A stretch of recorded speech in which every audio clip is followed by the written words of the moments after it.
And I think which was very important for us, not just in the season of the creation of Men of Honor, but I think God had us in a space, place where there was, and I mean, for all intents and purposes, Men of Honor was more than just the three of us, right?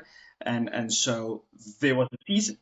There was a season for that, and then the continued once a month check in or check in as is necessary was is very important. So the thing that stands out for me is the accountability aspect, and then to add on to the point that you bring up, Lester, around is it a safe space to share, and why would I share, and what is the value of that information? Because the idea becomes you oftentimes would, for let's call it, for one of two reasons, share information: is I'm looking for an answer, or I'm looking for an outlet.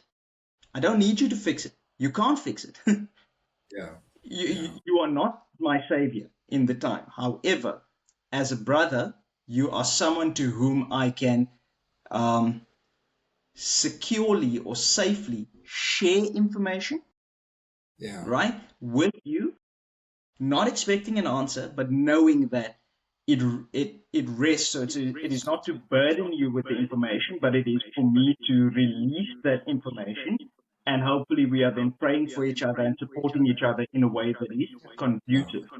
Right. Yeah. Alternatively, if I come to you and I go, Lester, I need help with, that becomes a different conversation.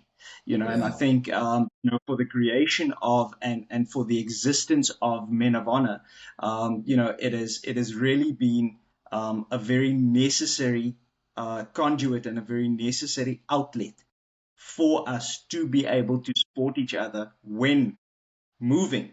You packed up your home, you moved your family across the country into a space where, as you rightfully say, your wife may or may not have wanted to be at the time. But, Yeah.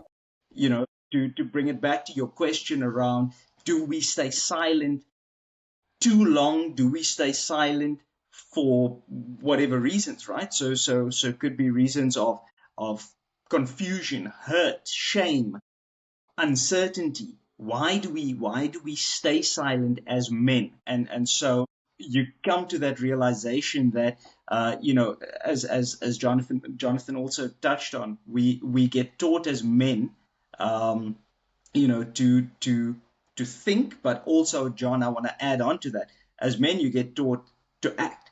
There's a problem, you act, you resolve it. You don't. It's not for you to share your feelings, and it's not for you to Scared to feel, feel. and it's Yeah. not for you to do. Fix it.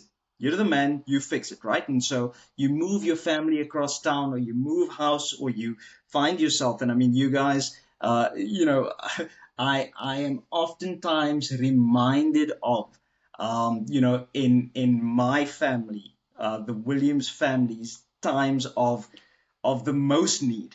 The people that were there for us as a family was this family, was this Men of Honor family, not necessarily my flesh and blood. Yeah. And I mean, in some of our most vulnerable moments. And so, the idea becomes, I could quietly hold that to myself, fix it as a man, and man up and take Yeah. care of it. Or Yeah. I Yeah. could go, I could speak to my brothers and say, listen, this is my predicament. This is the situation I find myself in. And, whether I don't necessarily expect a handout or a fix or anything. And the natural progression of this group has been, there's a brother in need. How do we Yeah. help? That's And what I was that has saying been, is, yeah, I actually want to challenge my own thinking. And when you say man up, it's like, because when you say you stay silent, we man up, we have to do those things.